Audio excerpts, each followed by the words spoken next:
গ্রাম খালুয়াজ। একবার লঙ্কায় বাবাকে নিয়ে জন্ম উৎসব হয়। সেই উৎসবে বাবার সাথে আমিও ছিলাম। সেখানে যাওয়ার পর বেশ আমরা আনন্দে থাকছি। তো যেদিন উৎসব, বাবা জন্ম উৎসবের 2-4 দিন আগে গিয়েছিলেন। যেদিন উৎসব সেদিন ওখানে দেখা গেল যে উৎসবটা 2 ভাগে ভাগ হয়ে গেছে। একটা লঙ্কায় হচ্ছে, আর একটা জায়গা হচ্ছে এমিলিয়া, ওই জায়গাটায় হচ্ছে। তো যাই হোক, তো কোনো কারণবশত এটা হয়েছে।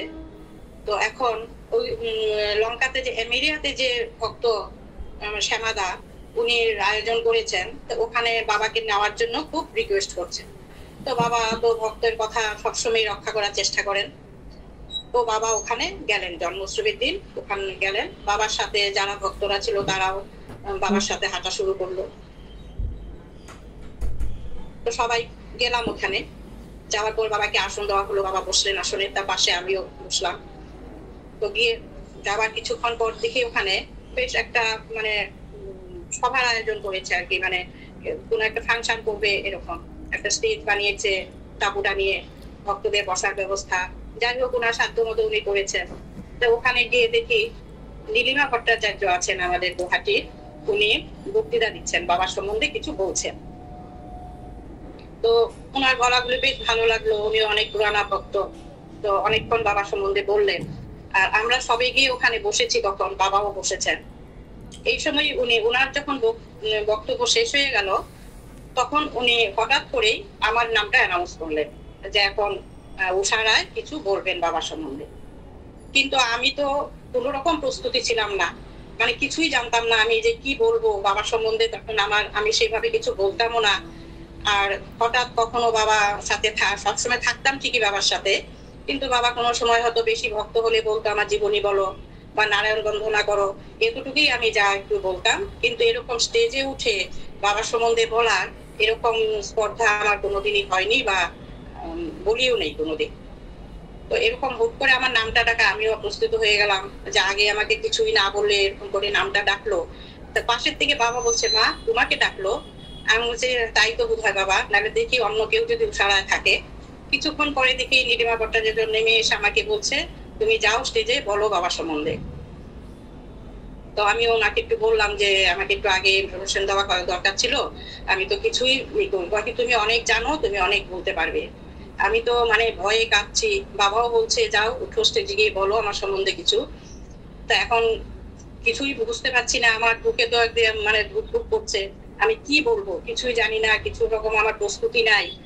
তো ভয়ও পাচ্ছি। আর স্টেজে উঠে বাবার সম্বন্ধে এরকম আমি কোনোদিনই কিছু বলিনি, যা ওই ভক্তদের সামনেই যতটুকু বলার বলেছি। তো হঠাৎ করে উঠে যাই হোক, ওইখানে তখন আগরতলার অসীম শাহ ছিল, ও বললো যে তুমি সবাইকে প্রণাম জানিয়ে তুমি তোমার বক্তব্য শুরু করো। তা আমি তো বলে নেমে গেল। তো যাই হোক, ওখানকার ভক্তবৃন্দকে বাবাকে প্রণাম জানিয়ে আমি আমার কি যে বলেছে আমি সেটা এখন বলতে পারবো না। তবে আমি যখন বলছি কথা, মানে বক্তৃতা দিচ্ছি, তখন দেখি যে বাবা মানে চুপচাপ মাথা নিচু করে শুনছে। ওটা দেখে আমার ভিতরে আরো ভয় হয়ে গেছে যে বাবা শুনতে পাচ্ছে, আমি হয়তো বা কিছু উল্টাপাল্টা কিছু বলছি, আমি তো অত সুন্দর করে কিছু বলতেও পারি না। তো কিছুক্ষণ বাদে বাদে বাবার দিকে তাকাচ্ছি আর আমার বক্তব্য আমি বলে যাচ্ছি।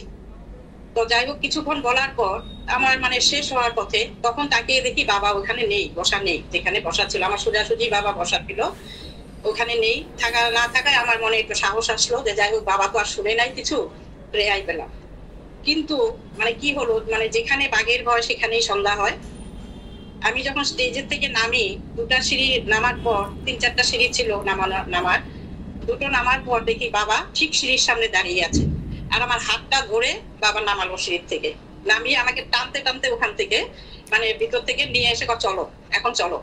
তা আমি তো আরো ভয়ে শেষ ওখানে, আমি না জানি কি বলছি, বাবার তো এখন দক্ষিণা পেতেই হবে আমাকে। তারপরে আসছি, আসার কিছুক্ষণ পর দেখি বাবা আমার পিঠে হাত বুলাচ্ছে, হাতে হাত বুলাচ্ছে, মাথায় হাত বুলিয়ে দিচ্ছে। মা তুমি কি আগের থেকে মুখস্থ করেছিলে এটা? আমি কি বাবা আমি কিছুই জানি না, আমি যে কি বলছি সেটাও বলতে পারবো না, আমার কোনো মুখস্থই ছিল না। খুব ভালো বলছো তো তুমি, সুন্দর বলছো, চলো এখন আমরা ওইখানে যাই যেখানে ওই যে লঙ্কায় মেইন উৎসব সেইখানে। তো যাই হোক, আর বাবার কথা বোঝা তো অনেক কঠিন। তো আসলাম ওখানে। আসার পর বাবা সব, বাবার সাথে সাথে যারা ভক্তরা গিয়েছিল, বাবা চলে আসা মানে সবাই চলে আসা, ওখান থেকে সবাই আসলো, এসে ওইখানে আসনে বসলেন বাবা। ওখানে সব মায়েদেরকে ডেকে বাবা বলতে লাগলেন, এই মার তো পেটে বিদ্যা নাই, শিক্ষা নাই, গ্রামের মা, কিন্তু আমার সম্বন্ধে যে এত সুন্দর বললো, আমি তো হতবাক হয়ে গেছি, হতভম্ব হয়ে গেছে। আমি, মা তো এত সুন্দর বলতে পারলো, কিন্তু এখানে তো অনেক শহরের মা আছে, কেউ তো এরকম বলতে পারলো না। তো যাই হোক, শোনার পরে আমারও মানে ভালো লাগলো বাবার কাছ থেকে যে ভালোবাসার কথাটা, মানে বাবা যে মানে সারাটা রাস্তায় তো আদর করতে করতে নিয়ে আসলো আমাকে, মানে এটা কোনোদিন ভাবতে পারিনি যে বাবার এই আদর এই প্রথম আমি মানে এরকম করে গায়ে হাত বুলিয়ে এই করে, আর সবাইকে যে আসছে তাকেই বলছে মা এত সুন্দর বক্তৃতা দিয়েছে ওখানে। তো এই যে বাবার ভালোবাসা পাওয়াটা, এটাই আমার কাছে আজকে বলার ছিল। আমি আরেকটা ছোট্ট ঘটনা বলার সুযোগ পাবো কি? তাহলে আরেকটা বলছি আমি। একবার আমাকে কিভাবে বাবা মাছ ছাড়ালেন সেই ঘটনাটা আমি বলছি। 11 সন হবে ওটা, 11 সনের 1 জানুয়ারি অসীমদার বাড়িতে, অসীম ভাইয়ের বাড়িতে বাবাকে নিয়ে আছি আমরা, সেদিন গল্পতরু উৎসব। তো বাবা ভোরবেলা উঠে আমাকে ডাকলেন অসীমদার বাড়িতে, ওখানেই ছিলাম আমরা, বাবাও অসীমদার ঘরেই বসে আছেন। তো বাবা আমাকে ডেকে বলছেন, মা তুমি মাছ খাও? আমি বলছি হ্যাঁ বাবা মাছ খাই। তো কি মাছ ছাড়ো আমাকে বললেন। তো আমি তো মাছ ছাড়ার পাত্রী নই, মাছ খেতে ভালোবাসি, কি করে মাছ ছাড়বো? তো এইটাও বলতে পারছি না বাবাকে, বাবার কথার কোনো উত্তরও দিচ্ছি না। তো আগে মাছ খাওয়াটা ঠিক না, মাছ ছেড়ে দাও, মাছ ত্যাগ করো। তথাপিও কিছু বললাম না। তারপরে কিছুক্ষণ বলার পর বাবা বাথরুমে চলে গেল, আর ওই সুযোগে আমি রান্নাঘরে চলে আসলাম। অসীমদার রান্নাঘরে সুমনা রান্না করছিল কিছু একটা, তো ওখানে চলে এসে আমি একটা কাজে হাত লাগিয়ে দিলাম, যাই হোক এটার উত্তর তো আমি দিইনি, মাছটা ছাড়তে হবে না আমাকে। কিন্তু বাবা তো কথাটা বলে নাই। কিছুক্ষণ বাদে আবার এসে বসে আমাকে ডাকলেন, মা কোথায় গেল? আবার অসীমদা ডাকলো, অসীমদা ডাকলেন আমাকে, গেলাম। আবারও বাবা ওই একই কথা তুললো, তুমি মাছ খাওয়া ছাড়ো। তখন আমি বাবাকে বললাম, বাবা আমি মাছ খেতে ভীষণ ভালোবাসি, আমি যদি মাছ ছেড়ে দেই, পরে যদি আমার ইচ্ছা জাগে মাছ খাওয়ার, তো ওটা তো আরো পাপ হবে। তুমি যদি আমার মন থেকে ছাড়িয়ে দিতে পারো তবেই আমি ছাড়বো। তো বাবা বললেন যে পুকুরের মাছ খাও, তাজা মাছ খাও। শুনে বেশ আনন্দই হলো, যে যাই হোক ছাড়ার কথাটা তো বলেনি, পুকুরের তাজা মাছ খেতে বলেছে, তো হলো, তো মাছ তো খাবোই, কিছু ব্যাপার না। তো হঠাৎ করে অসীমদাকে ডেকে বাবা বলছেন যে অসীম তুমি আজকে 1 কিলো ইলিশ মাছ আনো, এই মাকে ভাজা ঝোল এগুলো খাওয়াবে আজকে মাকে। তা ইলিশ খেতে আমি সত্যিই খুব ভালোবাসতাম। তো অসীমদাকে এইভাবে বলার পর অসীম বলে ঠিক আছে, অসীমদা প্রস্তুত মাছ আনার জন্য। তো এটা বলার পর আমি ওখান থেকে আবার চলে আসছি। আমি তখন আমার মনে পড়ি ইলিশ মাছ খেতে এত ভালোবাসি, আজকে যদি না করি তবে তো আমার ইলিশ মাছ খাওয়া হবে না, সব ছাড়তে হবে। তো চলে আসার পর বাবা বললো যে মাকে বলো, মাকে ডাকো, আমি বলছি তুমি বাজারে যাও 1 কিলো মাছ নিয়ে আসো, ইলিশ মাছ আনো, মাকে আজকে খাওয়াবো।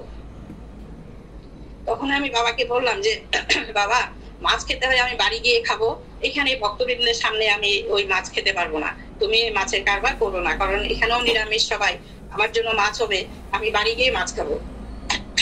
বাবা বলে যে না না এখানেই খাইতে হবে, অসীম মাছ আনবে, তো ভাজা খাওয়াবে, তোমাকে ঝোল খাওয়াবে, এরকম করে বাবা বলতে লাগলেন। চুপচাপ আছি, কিছুই বলছি না, তবু মাছ খাওয়া ছেড়ে দিব। তারপরে বাবা শুরু করলেন বাবার বক্তৃতা। বাবা বলতে লাগলেন এই যে মাছগুলো যে জলে থাকে, সেই জলে তারা কি খায়, যত পচা গলা হাঁস মুরগি গরু ছাগল যত রকম নদী দিয়ে ভেসে যায়, যত গলিত জীবজন্তু সেগুলোকে মাছে খায়। যত মানে নরকের কীট, এসব মানে মাছ হলো একটা নরকের কীট, তারা পোকা, মাছ পোকা, একটা জলের পোকা, এগুলো খেলে শরীরে অনেক ব্যাধি ব্যারাম হয়, অনেক রোগের সৃষ্টি হয়। তারপরে যে ইসে করে ওটাকে কি বলে কপিন নাকি, যে আসে মরা মানুষগুলো আসে, সেইটাতে করে বরফ দেওয়া মাছগুলিও সেই কপিনে করে আসে। তা তোমার কি এখনো মাছ খাবার ইচ্ছা? তখন বলছে, তা আমার তো তখনও কিছু বলছি না। তারপরেও বাবা আবারও বলতে লাগলেন মাছ একটা পোকা, এটা খেলে আমাদের মানে ধর্মপথে আমরা কোনোদিন অগ্রসর হতে পারবো না। তুমি এই যে আমার এত সঙ্গ করছো, কিন্তু তোমার এই মাছ খাওয়াতে সবকিছু তোমার শেষ হয়ে যাচ্ছে, তুমি মাছ মাংস ত্যাগ করো। তুমি তখনই আমি মানে কিভাবে যে বলে ফেললাম যে ঠিক আছে বাবা, এই আজকে কল্পতরু উৎসবের দিন তোমার কাছে আমি প্রতিজ্ঞা করলাম আমি আর মাছ খাবো না, কিন্তু আমাকে মন থেকে তোমার মাছ খাওয়াটা দূর করতে হবে। বাবা বলে ঠিক আছে, চিন্তা নাই। তারপরে তো ওই বলে থলে আমরা চলে গেলাম অসিন্দার বাড়ি থেকে, সেখানে কল্পতরু উৎসবে ওখানে গিয়ে আমরা কাঠ বিলি করতাম, অনেক কাঠ টাঠ বিলি হলো। ঘরে আসলাম, বাবা আসার পরে বাবা বললো মা তুমি মন স্থির করেছো? আমি বলছি হ্যাঁ বাবা, তোমাকে যখন কথা দিয়ে দিয়েছি আর মন স্থির করা তো আমার কিছু নাই, আমার ইচ্ছা জাগলেও তো আমি আর খেতে পারবো না, তুমি যেহেতু তোমার কাছে আমি কথা দিয়ে দিয়েছি আর মাছ খাবো না, এটাই তো ঠিক আছে, আর কোনোদিন তোমার মাছ খাওয়ার ইচ্ছা জাগবে না। তো কিন্তু কি হলো, আমার বাড়িতে তো সবাই মাছ খায়, রান্না করতে হয় আমাকে। রান্না করছি, বেশ কিছুদিন হয়ে গেল, 6-7 মাস হয়ে গেল মাছ খাচ্ছি না, সবাইকে করে দিই। একদিন নাতনির জন্য আমি মাছের ঝোল করছি, শিং মাছের ঝোল। তো তখন আমি নুন টেস্ট করে ফেলেছি ঝোলে। তো আমার তো মস্ত অপরাধ মনে হচ্ছে, আমি বাবার কাছে কথা দিয়ে আমি কি করলাম, এ তো মস্ত অপরাধ হয়ে গেল আমার। এসে বাবার ফটোর সামনে ক্ষমা চাইতে লাগলাম, বলতে লাগলাম আমি কি ভুল করে ফেললাম বাবা। তখনই আমার মাথায় আসলো আমি এই বাড়িতে আর মাছও তুলবো না, রান্নাও করবো না, মাছ আর বাড়িতে আনা হবে না। সেই থেকে আমার বাড়িতে মাছ আনাও বন্ধ, এখন মাছ মাংস ডিম কিছুই হয় না আমার বাড়িতে। আর বাবা যতবারই আসতেন তখনই বলতেন মা তুমি গোপালকে অন্নভোগ দিবে, অন্নভোগ দিয়ে সেবা করবে। তা আমি বাবাকে বলতাম আমি তো মাছ খাই বাবা, কিভাবে গোপালকে ভোগ দিব? বাবা বলতেন মাছের ভাতের হাঁড়িতে তো আর মাছ উঠে না, তুমি আলু সিদ্ধ দিয়ে গোপালকে ভোগ দেবে। তো আলু সিদ্ধ দিয়েও 1-2 দিন আলু সিদ্ধ ডাল সিদ্ধ দিয়েছি, কিন্তু ওটা মন মানে না যে কিভাবে আমরা এত পঞ্চব্যঞ্জন দিয়ে খাচ্ছি আর ঠাকুরকে আলু সিদ্ধ দিয়ে ভাত দিব। তো এই করে করে আলাদা করে গোপালের জন্য রান্না করে দিতাম, দিতাম ঠিকই, কিন্তু ওই প্রসাদটা আবার মাছের পাতে খেতে পারতাম না, ওইটা তো আলাদা করে খেতে হতো। তো ওই খেয়ে তো আমার পেট ভরে যেত, প্রসাদ খাওয়া লোকই আমরা 3 জন বাড়িতে। তারপরে আর মাছের পাকে খেতে পারতাম না, মাছ ভাত তো রয়েই গেল, আমার খাওয়া হতো না।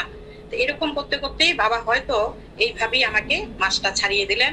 এখন আমি নিত্য গোপালের ভোগ দিয়ে সেবা করি, আর মাছের দিকে আমার কোনো রকম ঝোঁক নেশা কিছুই নাই। মাছ দেখলেও এখন আমার নাকে মানে গন্ধ আসে, মাছ বাজারে যেতে পারি না, বিয়ে বাড়ির উৎসবে গেলেও সেখানে আমি টিকতে পারি না। এইভাবেই বাবার কৃপাতে আমার মাছ খাওয়া ছাড়ানো হলো। আজকে এই পর্যন্তই থাক, আমি আবার কালকে বলবো। খুব সুন্দর, খুব সুন্দর।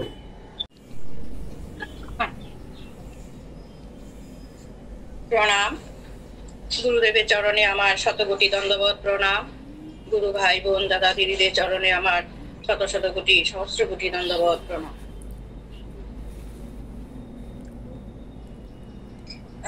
আমি আজকে দেওঘরে যে বাবার জন্ম উৎসব হয়েছিল সেটা নিয়ে বলবো।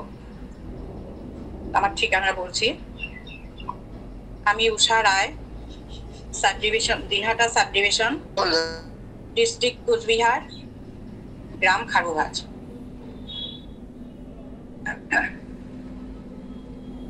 দেওঘরের জন্ম উৎসবে আমি সেই বাবার সাথে কয়েকদিন আগেই গিয়েছিলাম ধ্যান চৈতন্য মহারাজজির আশ্রমে, সেখানে। তো বাবা ওখানে প্রায় 25-30 দিন ছিলেন, 20-25 দিন ছিলেন আর কি, মানে আমিও ছিলাম ততদিন, আগেই গিয়েছিলেন অনেকদিন। তো যাওয়ার পরে আমরা একটা খুব দুঃখজনক একটা ঘটনা ওখানে। তো ওই আশ্রমে এক মা থাকতেন, মায়ের বয়স খুব বেশি না, 30-35 বছর হবে, খুব সুন্দরী মা, দেখতেও অপরূপা সুন্দর, কিন্তু মায়ের একটা কঠিন ব্যাধি।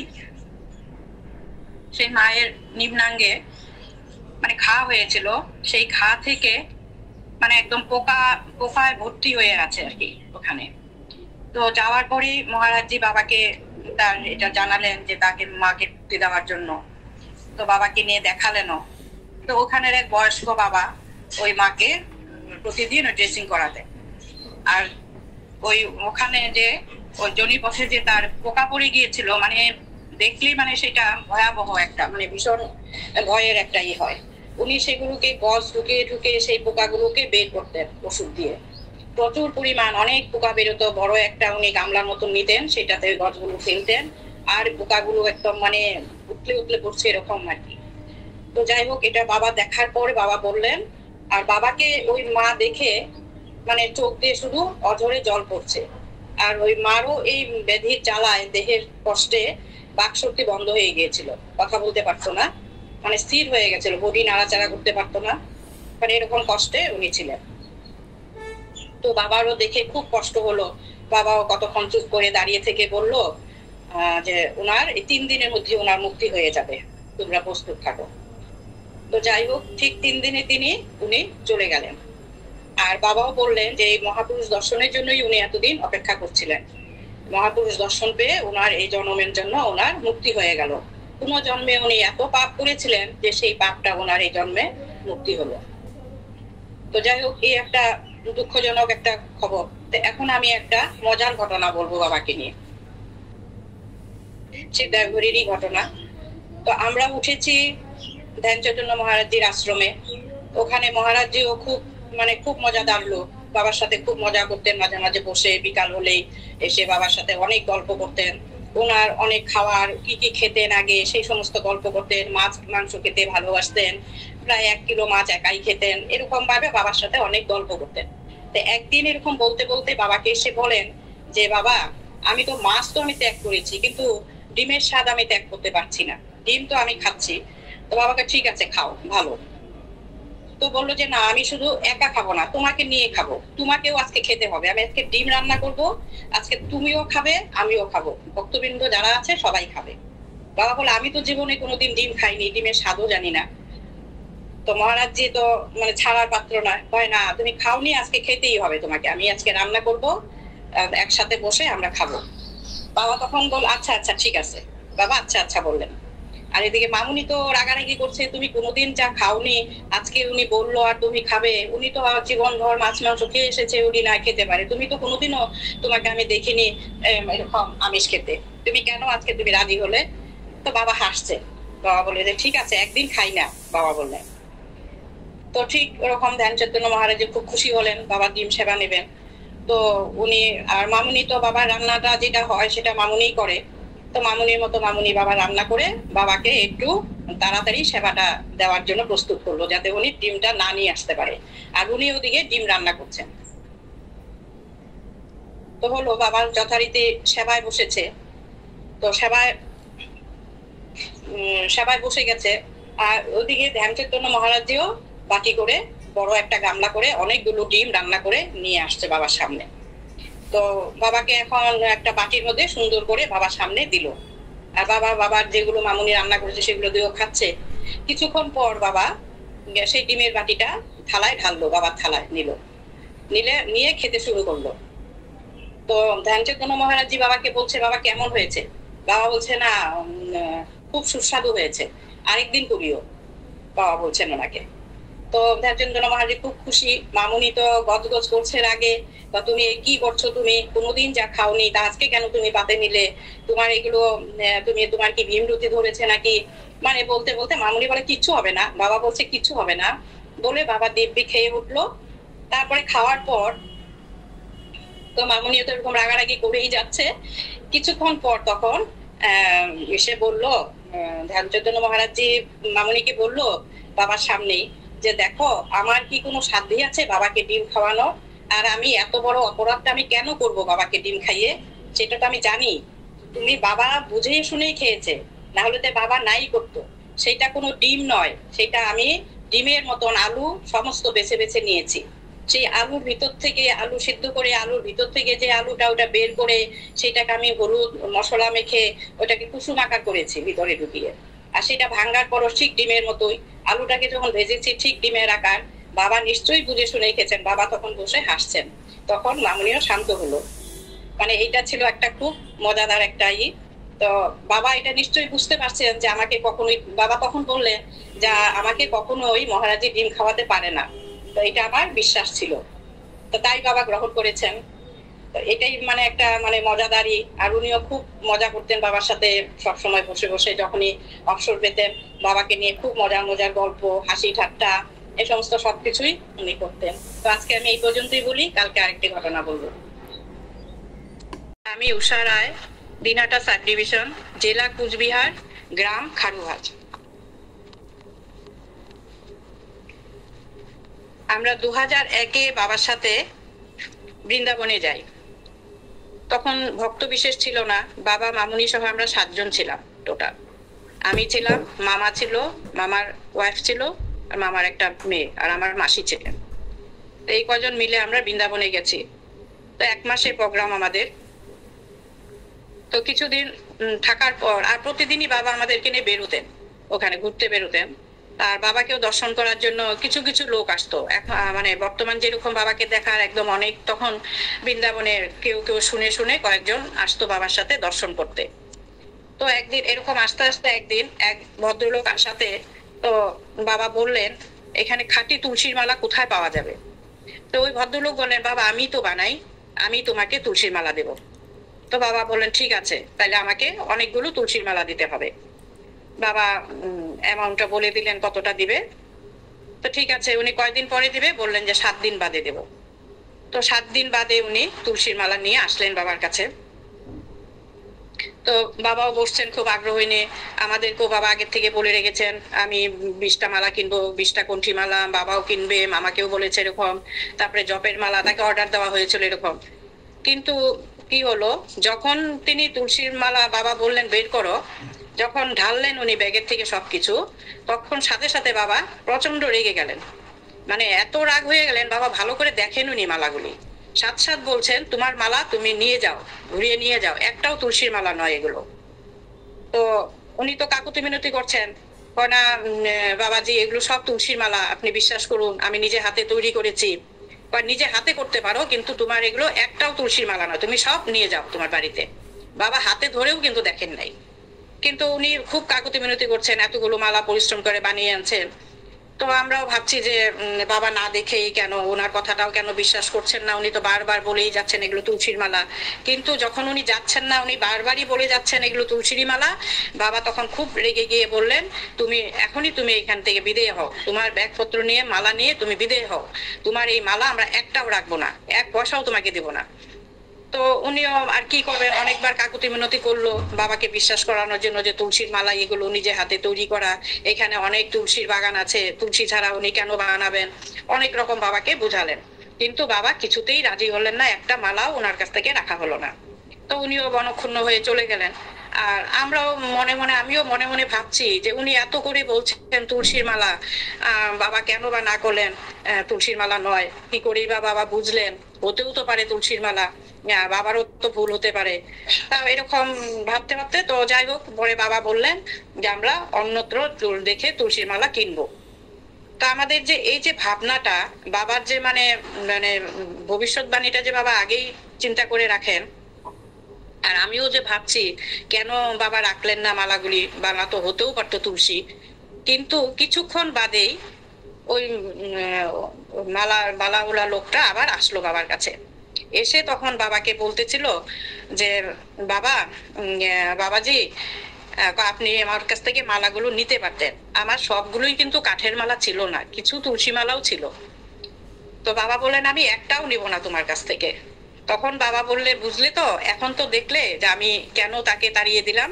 বাবা আবার চলে গেলেন উনি মনক্ষুণ্ণ হয়ে, যে ওখানে সবই সে হয়তো 1-2টা সে তুলসীর মালা এনেছে, কিন্তু বাকি সব কাঠের মালা, এগুলো একটাও তুলসী দিয়ে তৈরি করে নাই, কাঠের মালা। তো তখন আমরা বুঝলাম যে বাবা যে অন্তর্যামী, বাবা দেখেই হাতে না ধরেই বাবা বুঝতে পেরে গেছেন যে এগুলো কাঠের তুলসীর মালা নয়। তারপরে যাই হোক, ওটা তো হলো আমাদের মনের মানে একটা যে একটা সংশয় ছিল সেটাও দূর হয়ে গেল। তো বাবাকেও আস্তে আস্তে চিনতে লাগলাম, তখন আমরা বাবার সাথে প্রথম আমরা বাবার সাথে মানে এরকম ঘোরাঘুরি শুরু করেছি, আগে এত মানে বাবাকে চিনতাম না। তো তারপর বাবা বললেন মামাকে যে চলো আমরা বিকাল বেলায় দোকান থেকে তুলসীর মালা কিনবো, কোন দোকানে ভালো পাওয়া যায় সেই দোকানে যাব দেখে দেখে। তো যথারীতি বিকাল বেলায় আমরা তুলসীর মালা কিনতে গেলাম। আর বাবা আগেই বলেছে বৃন্দাবনে এসেছো, আমি তোমাদেরকে তুলসীর মালা পরিয়ে দিব, আর জপের মালা দিব, জপ করবে। তা তো তখন মানে বাবা বলাতে তখন মনে একটা মানে অন্যরকম একটা ধারণা যে তুলসী মালা পরবো এখনই, ছেলে মেয়ের বিয়ে হয়নি, লোকে কি বলবে, নিন্দা করবে বাড়ি গেলে, মানে এরকম একটা ধারণা আমার মনের মধ্যে। তা আমি তুলসী মালা পরবো না, বাবা দিবে তো দিবে, আমি নিয়ে নিব মালাটা। তো যাই হোক দোকানে গেলাম, যাওয়ার পর বাবা অনেক দোকান খুঁজে খুঁজে, অনেক তুলসীর মালার দোকান, কিন্তু কোথাও বাবা বলছে যে এখানে সব তুলসীর মালা নয়, এগুলো সব ঠকবাজ, এখানেও মানে বাটপারি হয় বৃন্দাবনেও। তো অনেক খুঁজে খুঁজে হয়রান হয়ে অনেক দূরে একটা দোকান দেখতে পেয়ে বাবা মামাকে বললো যে মামা চলো আমরা ওই দোকানটায় যাই, একটা বৃদ্ধ বাবা বসে আছে যে ওই দোকানটায় যাই চলো। তারপরে আবার আমরা ওখানে গেলাম। তো যাওয়ার পর দেখি বাবা গিয়ে সব, আর জিজ্ঞাসা করার নেই যে তুলসী কি না, বাবা সব মালাগুলো দেখতে লাগলেন। এবং বললেন যে মা তুমি এখান থেকে 20টা কণ্ঠির মালা নাও। মামুনিকে বললো তুমি 20টা নাও, মামাকেও বললো তুমিও 20টা মালা নাও। তো এরকম করে তা আমাদের তো ঠিক আছে নেব। আর আমাকে বললো 3টা জবের মালা নাও। তারপরে যাই হোক এরকম কিনা হলো। আমি বলছি এত মালা দিয়ে কি করব, করবো তো না হয় একটা, আর এতগুলো মালা নিয়ে আমি কি বা করবো। তো মানে একটা টেনশনে পড়ে গেলাম। তারপরে এখন বাবা যখন বলছে তো নিতেই হবে, উপায় নেই। তো কিনা হলো, সব মালা নিয়ে আমরা যথারীতি ঘরে আসলাম। বাবা বললো এগুলো একদম খাঁটি তুলসীর মালা, এটার মধ্যে কোনো ভেজাল নাই।